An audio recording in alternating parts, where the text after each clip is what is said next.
2, 1. How you doing, boys? What's up? We're back. We're back again. We're hot right now. We're famous. This is we got 400 views on a video. I'm like, we're pretty much Jimmy. Yeah, I'm knocking people's coffee over on the street. But we're back, first in inches. Another video. This one, kind of in the vein of the last video in terms of running backs. We're not going to talk about rookies. We're going to talk about Dynasty running backs that we want to buy. We want to sell. Dynasty running backs we want to sell. Let's get right into it. Mm-hmm. Let's just jump right into it. Our first buy, Jonathan Taylor, Indianapolis Colts. This is more of a higher end buy, obviously. He's ranked as the RB6. He's a top 35, 40 player in Dynasty. There are only 2 running backs to rush for at least 15 fantasy points per game. Fantasy points, like a point per game basis, since 2021. Who? Derrick Henry. Pretty good. Jonathan Taylor. So that doesn't take into account receptions, anything. Running for 15 points per game. Mm-hmm. That's pretty good. That's freaking. Is it 90 yards and a touchdown on the ground a game? If you get 50 points a game from your rushing, and then you get 2 receptions, you're a 20 point per game running back probably. And your manager is chilling. You're chilling. JT is a legitimate RB1. He now has a long-term extension. He's tied to one of the better offensive coaches in the league in Shane Steichen. They like to run the ball. I mean, we saw Zach Moss earlier this year when JT wasn't there. Yeah. It seems that they're 20 points per game. It seems that he schemes up a very good run. They have a very good run system, so yes. Like, and then next year you add on a full year of healthy Anthony Richardson. You have to pay attention to him. That takes pressure off JT. You're not going to be able to put 8 in the box against him with Anthony Richardson's arm. It's going to open up Pittman, Downs. Yeah. I mean, Richardson may take some of JT's touchdowns just because he's such a big boy. But I think it opens up a lot for Jonathan Taylor in the run game. He's the RB6 on Keep Trade Cut, which we use. It's kind of just like a general database because it's very popular. It's crowdsourced. So it's crowdsourced. I don't use it as the Bible at all. Sometimes I think it's kind of shitty a little bit in terms of the trade calculator. But I think for a general, 1 to 50 ranking, it's all right. It's crowdsourced. But if you're making a trade with somebody that is not as crazy of a dynasty head as, like, say, me, you, or, like, somebody in that level of, like... A nerd. Yeah. A psycho. They use Keep Trade Cut to kind of... If they see Jonathan Taylor as a running back 6, they're like, holy shit. It's a good entry. It's just a good, it's a good baseline, I would Exactly. It works more in our favor for, like, the sells. I'll explain it later, but keep going. And I just think with his he's been the running back 1 overall before. I think he's very discounted as the RB6. He could very well be the RB4 or 5. I've taken him over Kenneth Walker and ETN and A-Chain. Me too. Easily. And I think he's an asset that is acquirable from the owner in most cases. Unless you're me, but... Yeah, or I have a share of him as well. You're not getting them from me. But I think this is a guy you can buy for a mid-first, maybe, I think if you're trading anything past pick 5... I think that's fair. I think if you're picking this year's class, anything past pick 5, I think I would ship for JT. Me too. Easily. And I genuinely believe that he will be either the RB1 or RB2 next year. I like that take. I like that a lot. Also, let's make a first and interest official take on the spot. Let's say top 3. Top 3. Jonathan Taylor will be a top 3 fantasy running back next season. Book it, mark it, stamp it. I think he'll have a big year with Anthony Richardson there. Let's talk about our next buy. This is a guy you love. I want you to wax poetically about this man. This is your boy. This is one of my favorite running backs, maybe ever in the league. He's very fun to watch. I wasn't as high on him as you guys this year because I am a fan of the other back in their backfield. Mm-hmm. I know not we'll talk about it. We'll talk. Get into it. So, the back we're talking about is Jaylen Warren. I think that the way that he plays football is literally made for fantasy. He's very good receiving back. He's very good at receiving. He's very strong. Explosive. He's currently the number 6 in targets amongst running backs with a 40% snap share. Do you realize what that would be if he went up to like a 55%? 60. If he ever touched like the 60-plus club, he'd be the best receiving back in football, probably. It's not even, I don't think that's a debate. He'd be one of them. Keep going. Warren also ranked 6th in true yards per carry, number 1 in juke rate, number 3 in breakaway run rate. Which I think they qualify as 15 plus or 10 plus. 15. I think it's 15 plus. 15 plus, yes. Number 7 in yards created and number 7 in evaded tackles amongst running backs. Number 7 in evaded tackles on a 40% snap share is bananas. You could I mean, he's probably going to be a little more expensive than he was, say, maybe He's 6 months ago. Everyone knows who Jaylen Warren is now. He's their 1B in that backfield. He's very explosive. But still, I think what you could acquire him for, he could be a very valuable asset to your fantasy team. In contrast, Najee is 40th in true yards per carry, 21 in juke rate, which Warren was 1, number 23 in yards created, and he's just not explosive. It's literally night and day. Yeah, well, it's very thunder lightning. I like Najee because I don't like Najee for his explosiveness. I like Najee because he'll just fucking put his head down and get you 5. Yeah, I guess. But for fantasy, Warren is the true alpha back. For sure, because he's getting a lot of the receiving volume. Yes. Running backs to average 3+ yards after contact carry and a 10% higher reception yard share. Christian McCaffrey, Breece Hall, Jaylen Warren. Yeah, pretty good list of running backs to be on, I'd say, right? It's the Dynasty running back 1 and 2, maybe? Well, yeah, McCaffrey is up there, but the age, I would take... He's still probably 2 or 1. I would say McCaffrey... I would put him as the 4. I would take Breece, Bijan, Gibbs over him. I mean, if you're trying to win now, there's no better running back. No, 100%. There's no better running back. Probably, yes. He averaged, 30 points a game this year? It's beyond the point. That's a good fucking list to be on if you're Jaylen Warren, right? Yeah, I mean, especially if you're Jaylen Warren, he wasn't like the most talked about prospect. So I think he was a 5th-round pick.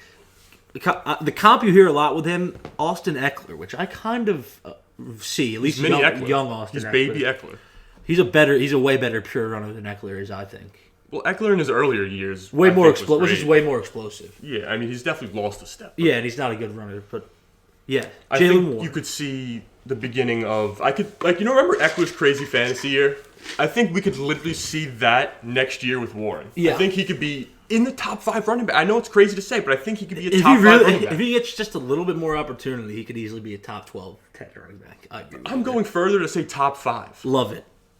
Bold we're just dropping bold takes. So two of the top 5 running backs next year, JT, Jaylen Warren. And they're both on my dynasty. You're a little biased, but let's get into this last bye before we get into the guys we want to say get the fuck out of here too. Fuck off. Yeah, leave. I'll smell you later. Roschon Johnson, Chicago Bears. 121st overall player on KTC, running back 29. Deonta Foreman's an unrestricted free agent after this season. Khalil Herbert's going to the last year of his rookie deal. Just like we always talk about, the running back position is very devalued in the NFL. I don't see why the Bears would bring back Foreman, especially drafting Roschon in the 4th round last year. I think him and Herbert will be a 1A, 1B type thing. Yeah, me too. It's kind of like thunder lightning. Yeah, I think I don't want to say Jaylen Warren. That's a bad comp, but I think he gets a lot of opportunity next year. He reminds me of A.J. Dillon. That's who he reminds me of. I don't see that. I don't even know. How do you not see A.J. Dillon, bro? He's a way better receiver and way more athletic. He's really not, though. I think he's way more athletic than A.J. Dillon. He's like big shoulder pads. Yeah, he's a power back. He's definitely way more athletic than A.J. Dillon. I think he's better than A.J. Dillon. Averaged 4.4 yards per carry this season. He had 40 targets, 36 receptions. That's huge. Didn't really play a lot to begin the year. No, he didn't at all. He's been playing a lot recently, but he's a way better pass protector than Khalil Herbert, which means he'll be on the field a lot. Like I said, I think it'll really be a 1A, 1B with them next year. If he were ever to be the lead back, there's very high upside. The Bears are a run-heavy offense. Who knows? I mean, who knows the fate of the Bears? Honestly, but I think they'll be an interesting team next year at least, regardless of who their quarterback is. If they keep Fields, he's been taking steps at the end of the season. He's been productive. They get a better alpha receiver. That offense could be very productive. 360. That offense could be very productive next year. Their defense has been balling.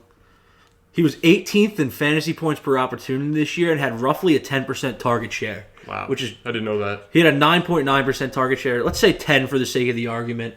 That's very good for a rookie running back who really didn't see the field a lot until like halfway through the season. He missed time with a concussion. I don't even think he played till like week 7. He missed like 4 or 5 weeks. I think he missed 3 or 4 weeks with a concussion like the middle of the season.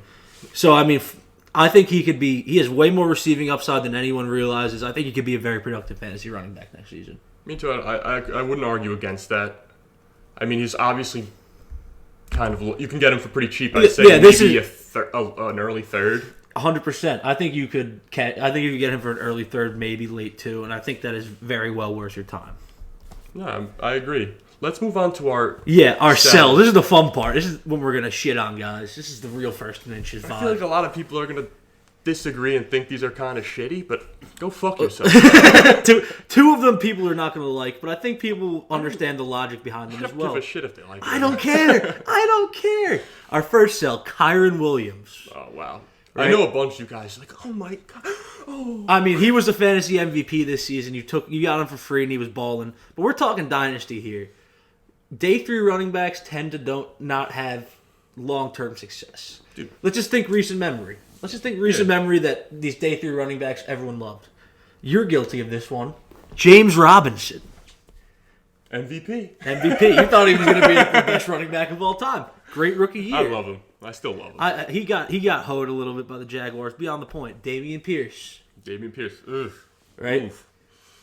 Alfred Morris. We want to go back a little deeper. He had a couple good years, but... Well, Kyren obviously has been the outlier of this group. Yeah, banking on a Day 3 running back is not something I'm going to do, especially at his current cost. KTC has him as the RB5, I think, which is crazy. I'm not taking him over JT, ETN. No. I wouldn't take him. No. I'll probably call him. I think. Who? I don't know if I want to say this. Who? I think I would take James Cook over him too. It's so debatable. I don't know. I think he's closer to like the RB 10 to 12 range than the RB 5. I just think he's massively overvalued. I think Kyren and James Cook are probably on the same playing field. Sure, but just where he's currently valued, I get how productive he was this year. He was fantastic. I'm not trying to take away from that. We're not trying to take away from that. And we all know Kyle Shanahan treats his running back like McVay, Mars. you mean? McVay, yes, McVay. Rams running backs get run through. You go back through recent history. Cam Akers ran through the ground. Darrell Henderson, in and out of town, was a top 10 running back at one point. Same with Cam Akers. Todd Gurley even. He was way more productive, top 10 pick. Gone. But they ran him into the ground. 4 years, smell it, bye-bye. So I'm just not going to buy into a Rams running back based on McVay's history at Kyren's price. And if anything, I would... Dude, if you can cash out Kyren for like ETN plus... If you could tear down and add an asset, that is... It's free beautiful. Money. I think it's free money. So I think Kyren Williams might be the easiest sell in Dynasty right now based on his current value. Me too. I would sell him before the offseason even starts now. Yes, I would sell him as soon as possible, to be honest, because you're going to cash out. You could get a very good pick for him with what he did this year. Me too. I totally agree with that. You get a first. You could probably get a decent first. Get an early first. You could get a decent first plus. Let's move on to this next sell, though. A guy who had we talked about Jonathan Taylor. He perennial, pretty good runner. Consistent. Yeah, a guy everyone knows. He had a contract dispute this offseason as well. Josh Jacobs. He took a big step down this year. Dude, especially in these last few weeks with him out, it seems that he's replaceable. Zamir White has been, I think, he's been like a top 10 running back. Zamir White's been more productive than him. Easily. Yes. So I think Josh Jacobs is an easy sell if you can get somewhat of the value back. Obviously, balled last year, has a history of production, but under 4 yards a carry again this year. Yeah. He's had years like that before. Last year seems like it might have been kind of an outlier more than what he is. No, I agree. He seemed to have... That was his ceiling, obviously. Last year, definitely his ceiling, yeah. So, I mean, it probably would have been better to sell him last year if you did, which if you did... Yeah. Kudos to you. You're smart. But now I think I'd cut the losses as soon as you can. I would try and get out from his contract is weird. The Raiders suck. I would try and get out from under Josh Jacobs as quickly as possible. The Raiders are in trouble. They could draft a quarterback though. I just don't trust them. Yeah, me neither.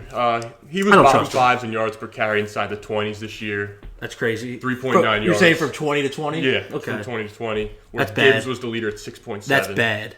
Yeah, bottom 5.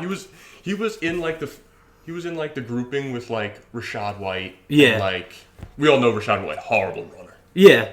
So let's get right into our next sell then. Rachaad White.